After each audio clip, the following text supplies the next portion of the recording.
P3 Network is a company which stands for public-private partnership. Those are the three P's, and they're a convening force when it comes to industry leaders, government leaders in the blockchain and digital asset community. And with me is Adrian Yule, who's the co-founder of P3 Network, to explain what you're all about. So welcome. Great to see you. Welcome, Jane. Thank you for having me on. So much appreciated. An overview of P3 Network. What is it that you're doing and what is your mission? Well, as you said, our mission is, as the P3 Network, we're a network, a convening force, bringing together dignitaries, public officials, and the private sector to build a bridge for transforming the digital infrastructure and our country as a whole, both here and globally. And worldwide. Well, I mean, that's very interesting because we've got industry going. I don't think lawmakers always understand blockchain and crypto, and there's a lot of misunderstanding there. How do you bring everybody together, and do you have meetings, or how do you do that? Yeah, well, so we have our U.S. Africa Summit in December, the 13th and the 14th, alongside the Biden Summit. And at that summit, we have a keynote speaker, the Prince of the Ashanti Kingdom. We have leaders from Third Eye, First Wall Street, and other individuals coming to discuss building billion-dollar contracts, investments, opportunities for launching a better world, building a better world, America first, and building back a nations that will actually develop and create the best opportunities for everybody, both between here and Africa. Yeah. So that's sort of an example of what we're doing, but we do that throughout the world. Yeah, no, I think the Africa Summit sounds fascinating. Yeah. So what would you say the status of this is? We hear kind of stories here and there. Like, I know there's some banks in the US that are going to do it like a 12-week trial of a digital dollar. But it feels like there's no cohesive plan. How would you describe the current global environment for digital assets, cryptocurrencies, blockchain, and everything related to that? Yeah, so there are CBDCs, which are a little bit different. China's developing a CBDC. There's regulation in Congress that addresses that as a national security issue, because there's a race to regulation. There's a race to have the most up-to-date digital transformation. The P3 Network sort of steps in and creates the best opportunity to say, okay, what is the global dialogue? How can we work together? We've signed agreements with India. We're signing at the Africa Summit. We're signing agreements with Africa, so that it's not disparate nations just doing their own thing, but we have a global community, a global dialogue that works together to create the best solutions, so that regulation doesn't stifle innovation, but actually stimulates innovation when it protects consumers and creates the best economics. You teed me up perfectly, because I was just going to ask you about regulation versus innovation. How do you find that balance? Well, oftentimes in the case of FTX, for instance, as you know, it's blowing up in the news, there's going to be a rush to regulate. Mm-hmm. And in so doing, when there's a rush to regulation, it ends up choking the industry's innovation. That's something we don't want.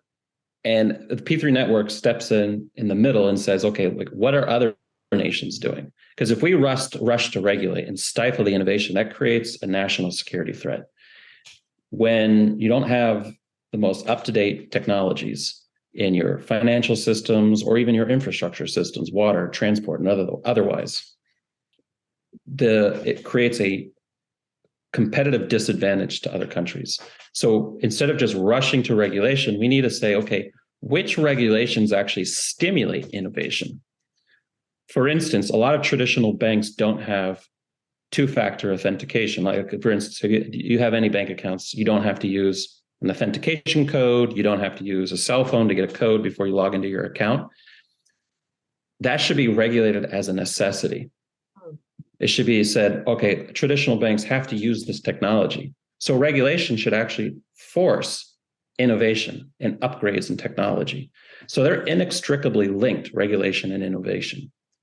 but they seem to be contradictory because someone will rush to regulation and then they'll choke the industry because they're not thinking the two are connected. So it's very important for industry standards that people understand the connection. Yeah, no, that's really interesting insight. And I feel like we need regulation in order for there to be trust in the industry and therefore the innovation to come along Yeah. with it. So it just has to be enough regulation to be able, to make sure people don't get hurt, but not to stifle things. Yeah. And there has to be trust. And oftentimes the regulators are distrusted because they'll do something that ends up hampering business and hampering the development. Yeah. Now, privacy, I know also is a big issue with some of these regulations, and people like that, particularly about blockchain technology. What are your thoughts on privacy? Will we be able to have our data private again someday? Yeah, that's a lot of times when people are rushing to, they're rushing into crypto or other forms of assets, and they don't trust. For instance, a lot of times your private data is not only in the bank, but it's then sold to advertisers, and then people don't want their personal information out there. They don't trust the banks. They don't trust the government. They don't trust the advertisers having their data. With an unhosted wallet or blockchain or decentralized finance, there's a community feeling that there's a level of privacy I don't have in traditional banking. So we have to take those considerations, those concerns, because that's an American tenet of American freedom, is what are we going to do to protect America's privacy, the rights to privacy. And that should be a huge concern. We had a whole periodical on it. It's actually on national security.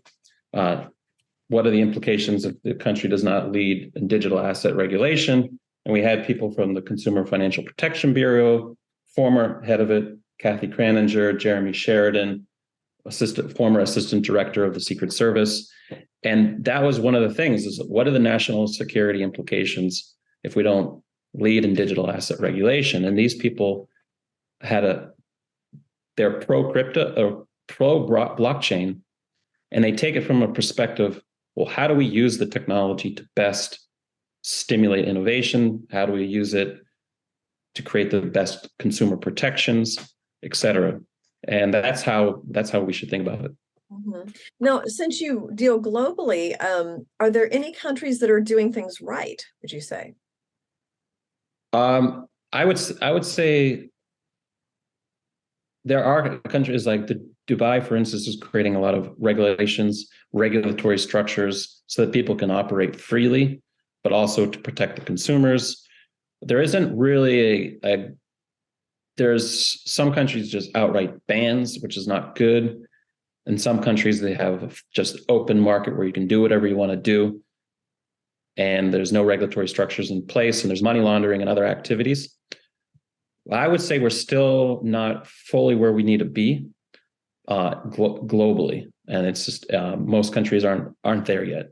Yeah. So that's what we're are most countries taking it seriously, like actually talking about this type of regulation, or is it not even on the radar screen yet?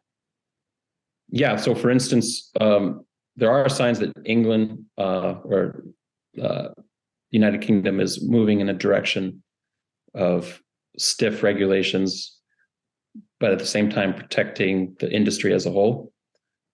And in the current context of FTX, this is accelerating the discussion. Even the SEC commissioner, Heidi Pierce, I think she's actually looking at, well, we need to discuss it from traditional banking standards, like what are the laws? But that's an old way of thinking. And I think the main issue is that we have a new technology, and as a new technology, it needs new laws. And they're trying to apply old laws of traditional banking to a software that updates and changes. So it's difficult for regulators who are just, they regulate by enforcement with traditional banking laws. And we don't need regulation by enforcement. We need new laws that govern the industry. And they don't exist yet on the book. And that's the trouble with a new technology, a new banking system. That's right. Well, and that's really what your role is, right? Kind of educating regulators, but also understand the industry enough, but yet you're not so involved in the industry that you have an interest, a financial interest where you're writing your own regulations, right? So that's really what P3 Networks is doing, as I understand it. Yeah, we're agnostic even to blockchain. Mm-hmm. We're looking for digital transformation. So in some instances, there'll be a technology that has nothing to do with blockchain, but is necessary to the digital transformation of our country. And there are cases where we're called bank deserts. Have you heard about these bank deserts? Yeah, I mean, where there's not a banking available to people. Yeah. Or like a food desert. So you'll have, well, yeah, exactly. Yeah. So you'll have instances where there's a person, a senior citizen that needs cash and they have to drive a mile. I mean, they'll have to drive 30 minutes to an hour to get cash to play bingo. But why doesn't that traditional bank exist there anymore? Because they didn't see it. It was not profitable for them to be there. Whereas if in 2015, I was in China, and in rural China, there were senior citizens using their cell phone with QR codes on WeChat, buying and selling street food. This is 7 years ago. So their digital landscape is transformed. We are way behind.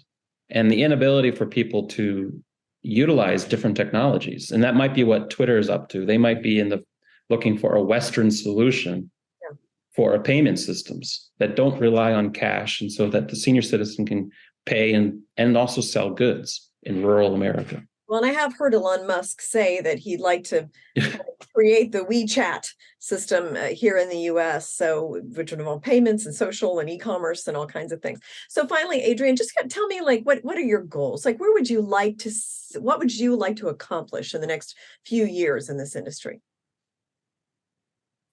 Well, as I said, the P3 network is agnostic, but our goals are to create the best opportunities for digital transformation, creating value.